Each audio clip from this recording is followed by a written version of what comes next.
The war the world remembers is painted in flags, speeches, and decisive battles.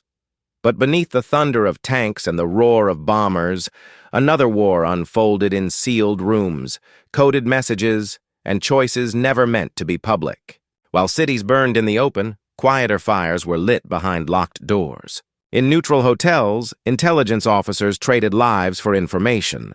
In underground labs, scientists worked under armed guard, racing not just for victory, but for leverage in a future no one admitted was already being planned. Entire operations existed that never appeared in newspapers. Some never made it into history books. Allied leaders spoke of freedom while approving strategies that erased civilian populations from maps. Generals demanded sacrifice, but not always from the front lines. And as millions fought believing the war was about stopping tyranny, powerful institutions were already negotiating with pieces of it. Deals were made with enemies who had blood on their hands. Files were buried.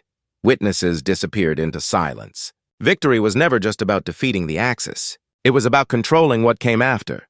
The public saw heroic offensives. Behind the curtain, a darker calculus ruled. And once the machinery of secrecy began turning, it became impossible to stop. The war everyone knows was only the surface. Beneath it ran a hidden conflict of moral compromise, ruthless strategy, and consequences that would echo for decades.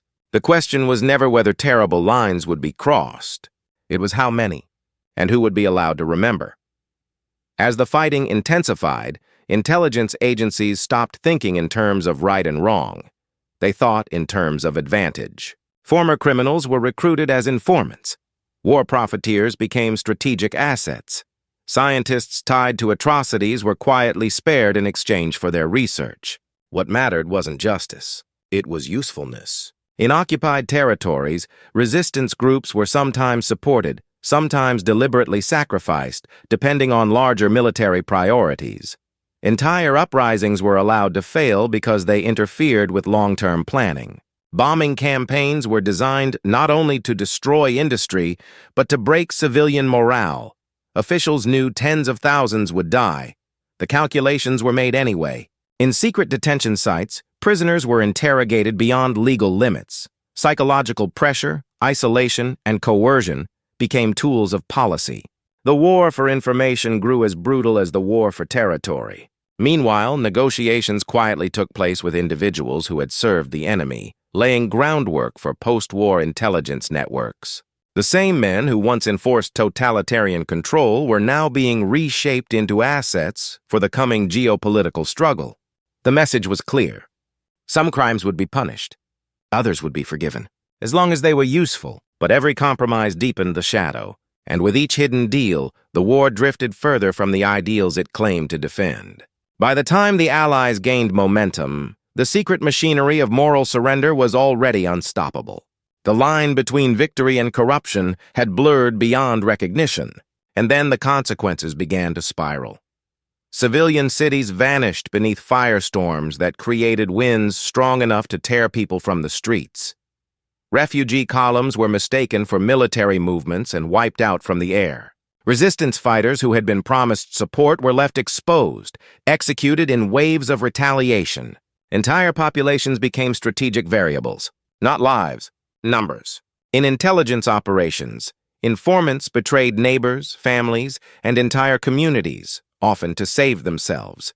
Paranoia spread through occupied Europe as no one knew who was secretly working for whom. Inside laboratories and camps, human experimentation crossed ethical boundaries that would later horrify the world. Yet many responsible faced no trials.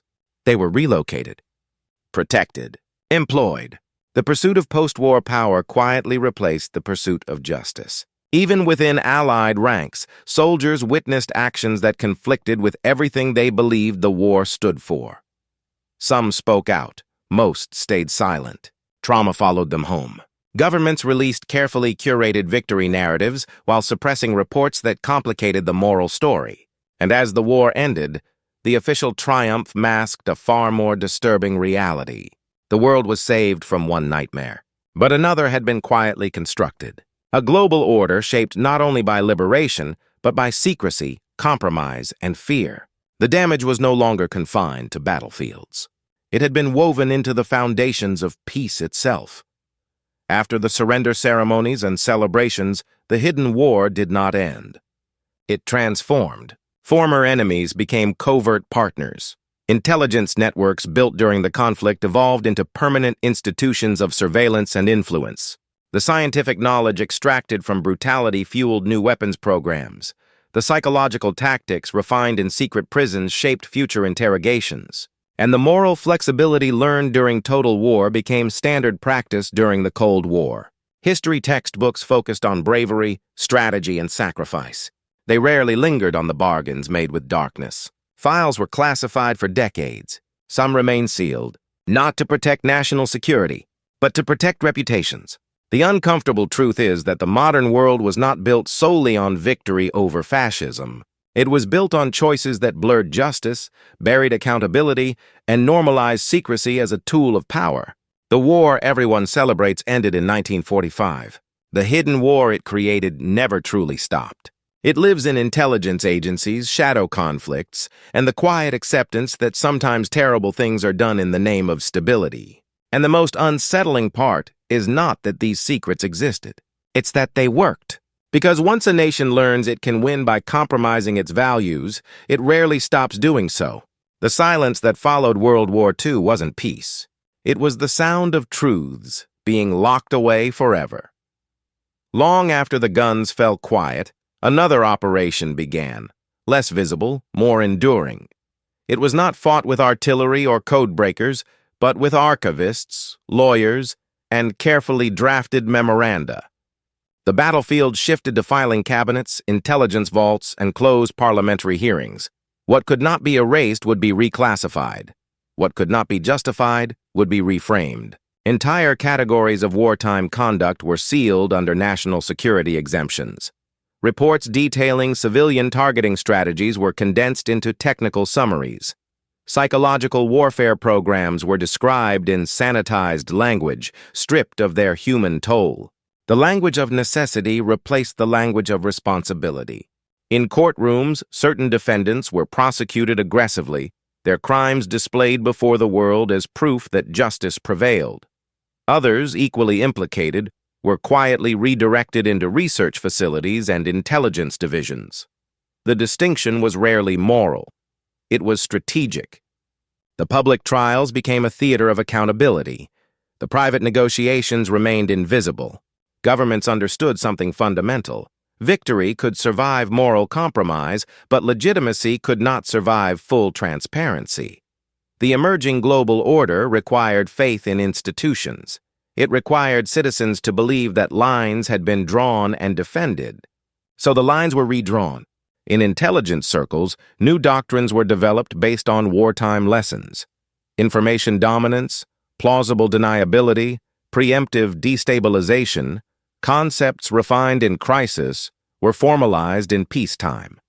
The same networks that once coordinated resistance movements were repurposed to monitor ideological threats.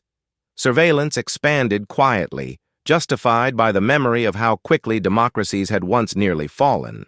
The war had proven that extraordinary powers could be granted and rarely rescinded. Inside military academies, strategic bombing campaigns were studied not as moral dilemmas, but as logistical case studies. Efficiency was emphasized. Emotional cost was not. The suffering of civilians became an abstraction, converted into tonnage statistics and impact assessments. Silence was not imposed solely from above. It was accepted from below. Veterans carried stories they sensed were unwelcome. Citizens preferred clarity over complexity. Nations exhausted by loss embraced narratives that simplified sacrifice into heroism. Admitting the full truth would have required confronting a deeper discomfort, that democracies, under sufficient pressure, could mirror the ruthlessness they opposed. And so the architects of silence succeeded not by force, but by fatigue. The secret side of the war did not vanish. It settled into institutions, embedded in doctrine, normalized through repetition. It shaped how governments would fight, how they would spy, and how they would justify both. History recorded the battles. It rarely recorded the edits. And in those edits, the boundaries of acceptable power quietly expanded. By the time the next global tension emerged, the precedent had already been set. Certain truths were no longer dangerous because they were false. They were dangerous because they were effective. Decades later, the echoes of those concealed decisions still ripple beneath modern geopolitics. Intelligence alliances forged in wartime secrecy hardened into permanent coalitions. Technologies accelerated by moral compromise evolved into deterrents capable of annihilation. The language of emergency became a permanent vocabulary of governance. The war had ended, but the logic of total conflict endured. Classified archives slowly opened across the years, revealing fragments of what had been hidden. Memoranda surfaced detailing negotiated surrenders that bypassed accountability. Reports confirmed that some operations knowingly sacrificed civilian populations to preserve strategic positioning. Yet each revelation arrived diluted by time, softened by distance. Outrage faded quickly. The passage of decades transformed shock into footnote. Nations had rebuilt. Economies had flourished. New generations had grown up beneath the protection of security structures born in that earlier crisis. To question their foundations felt destabilizing. Stability, once fragile, had become sacred. The secret side of World War II was not merely a collection of covert missions. It was a psychological shift. It demonstrated that survival could justify extraordinary measures, and that those measures, once normalized, would persist beyond the emergency. Governments learned to operate in dual realities, one public and declarative, the other classified and strategic. Citizens were shown principles, officials managed contingencies. The contradiction was not accidental. It was inherited. Across continents, intelligence agencies adopted doctrines rooted in wartime improvisation.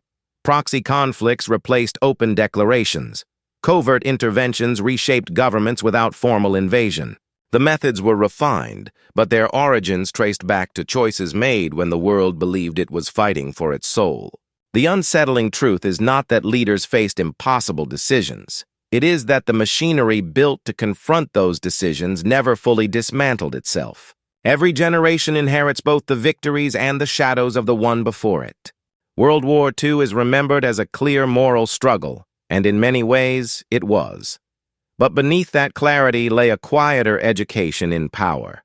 That information can be weaponized, that alliances can be transactional, that justice can be selective.